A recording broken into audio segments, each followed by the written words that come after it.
Hello everyone, I'm Nini FC and this is Blue Lines TV, and today I'm bringing you guys a transfer daily video. Now, I know what you guys are thinking, but Nini, it's not the summer yet. Why are you bringing out a video so early? But a lot of you guys should know by now that I always give my thoughts and opinions on rumours or news of the day. Sometimes, very rarely, I do get some exclusive information surrounding targets or transfer news, etc, etc, but that doesn't happen very often. 99% of the time, I'm literally just discussing and giving my thoughts and opinions on the latest transfer news. And the two stories I will be talking about today are ISCO reports linking him with Chelsea and Luke Shaw moving to Chelsea as well. But you guys, starting with the first video, and that's in regards to ISCO. Now, this rumour is reported by Don Ballon, and you guys know their reputation. They're not very reliable. They do tend to clickbait quite a lot. But of course, you guys, I am giving my thoughts and opinions on this transfer story. And basically what Don Ballon are stating is the fact that it seems that Isco does want to leave Real Madrid. He's not necessarily happy at his lack of play time, and over the years he's never really been a consistent starter at Real Madrid. Don Ballon report that United, City and Juventus are also trying to sign Isco as well. But they're stating that Isco would prefer to sign for us because, one, the Spanish contingency that we do have, and also he has a very close friendship with Alvaro Morata. Don Ballon also reports the fact that Real Madrid are interested in Eden Hazard, and they could potentially try and use Isco as a makeshift in that transfer to try and bring Hazard to Real Madrid. And that's basically everything reported by Don Ballon. Now for this part, I'm going to give my thoughts and opinions on this whole transfer story. Now, when it comes to this Don Ballon report, I'm not necessarily believing what they're saying, but I do think that there is truth in regards to Isco maybe not being happy at Real Madrid. He hasn't started that many games. I'll give you guys an example. In the last 4 games, he started less than half an hour. Half an hour, and Isco is 25. He is a world-class player. He's one of the best attacking mids in Europe. And for him to not be playing as much, and it's been a consistent thing at Real Madrid where he doesn't start week in, week out, naturally you are going to become eventually frustrated with your lack of playing time. On top of that, there's competition from Asensio and Vasquez, and I can see why Zidane tends to use them a bit more, even though Isco does play. And I think that's the fact that maybe Asensio and Vasquez are more suited to playing out wide on the wings compared to Isco, and I really think that's been the main issue with Isco. Now, I've always thought, in my opinion, that with Isco, he is kind of like an Eden Hazard without the pace. And I kind of feel that maybe this is why he isn't starting in necessarily all the big games when it comes to those matters, because he isn't necessarily the most effective player out wide. And when I mean effective, I don't mean that he's not good out wide. I mean, he is very good, but I can see why Zidane might tend to look at Vasquez or Asensio over him. I think there could be more truth to this story because we know that Real Madrid will be spending big in this summer window, and they might even think, well, there's interest from a lot of teams, especially in the Premier League, towards Isco. Maybe we could cash in on Isco and try and use the funds created by Isco to target bigger and, you know, more expensive players. But I know what a lot of you guys are thinking already. Well, if Eden Hazard does leave, we need to bring in Isco. The only thing I can say to that is, we're Chelsea, we're not Arsenal, we're not Tottenham. If we did potentially lose our best player, I mean, that would be a disaster in my opinion. But really, with a couple of our standards, we should be signing another big player to play alongside Eden Hazard. We should be keeping Hazard and paying whatever money to Real Madrid for Isco. I must say, I do think having Isco obviously playing alongside Hazard, Willian, like who else, that could be pretty incredible. I mean, Isco is amazing, incredible dribbling style, playmaking ability. The guy gets goals as well. I think in total he started like 40 games for Real Madrid. He's got 10 goals, 1 in 4, and most times he's coming on as a substitute and not starting week in, week out. So it's very rare that guys in that position can create and can get goals at the same time. And I kind of, you know, I'm imagining that link-up play between Hazard and that link-up play between Isco, and I'm just thinking, wow, it's going to be like seeing Mata and Hazard at the same time again, but maybe you could say Isco's a tiny bit better. He's definitely more pleasing on the eye, but honestly, I honestly think that Isco could be potentially leaving Real Madrid.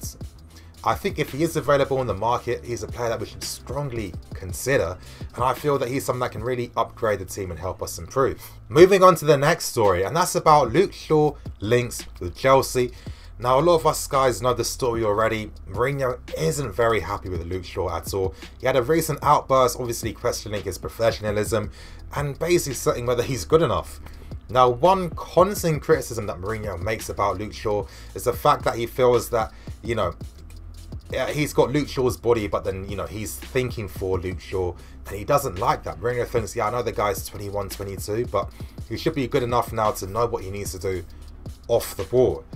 I know with Luke Shaw, of course, you know, he had his leg break injury. That will probably take a psychological toll on you because, again, you're out for so long. That pain you go through as well to not play. You know, I don't think it's an easy thing to just get through, especially when you're a defender and you have to put your body on the line quite a lot of times. But even though I'm not saying that's like the main reason, of course not. Anytime I give my thoughts and opinions, I kind of see things as like a spectrum. So maybe like that example I just said, maybe 10% of that could be linked with, you know, Luke Shaw's form as well. But I do think with Luke Shaw, again, it's a pattern with attacking fullbacks and Jose Mourinho. They don't tend to go well. I remember when Ashley Cole signed, he was getting criticised by a lot of the people in the press because they kept talking about the fact that he wasn't getting forward and he wasn't attacking. As if Ashley Cole decided all of a sudden that he doesn't want to attack. It's because Mourinho doesn't like his fullbacks, so just push up forward. A lot of times he likes to keep that defensive shape. He likes to keep a back four at all times. And I kind of feel that this really comes at the expense of more adventurous fullbacks. I think Luke Shaw is definitely one of them. I feel that offensively he is very good. His crossing's great. He can get past the man. Maybe off the ball.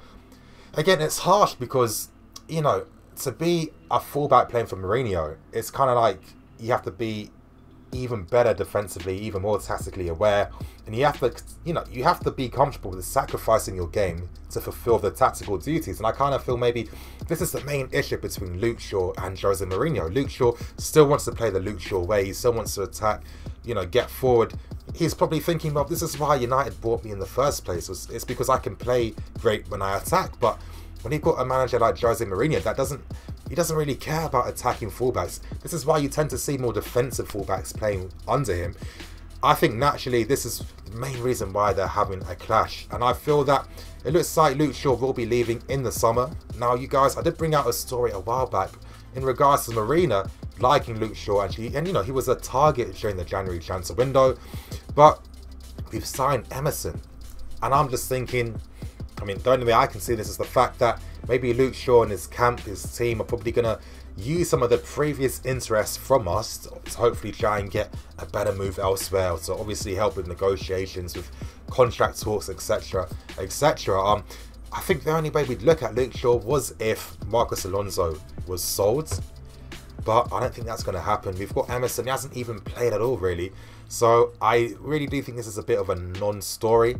I do think they're just using our previous interests to, you know, in their favour for the future, which, you know, makes a lot of sense. Of course, agents are going to be doing that type of thing. But you guys, don't expect Luke Shaw to be coming to us. Now, yeah, I do know that he is a Chelsea fan. I think we all know that. He had a chance to join us beforehand, but, you know, he went to United. They spent ridiculous amounts of money in wages. I think 140,000 a week he's earning. And that's what really priced him out with the move when it came to joining us. So I don't know, I do sympathise with his career. Hopefully he does get back on track.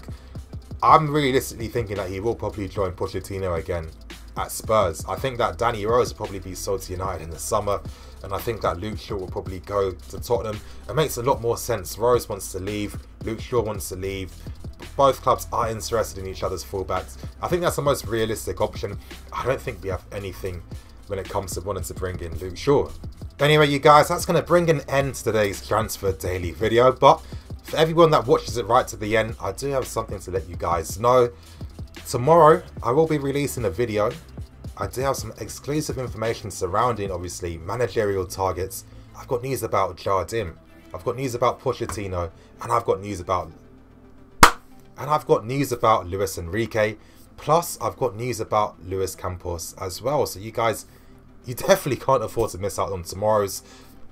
You guys definitely can't afford to miss out on tomorrow's News Daily video. It's going to be a big one. I've got some exclusive news. I'm excited. I'm excited, and I think you guys are going to be excited as well. But anyway, you guys, thank you for watching today's video. Please like, comment, and subscribe. Hit that bell notification button if you haven't already, and stay notified to all things Blue Lines TV. Anyway, you guys, I'm Nini FC. This is Blue Lines TV. Signing out.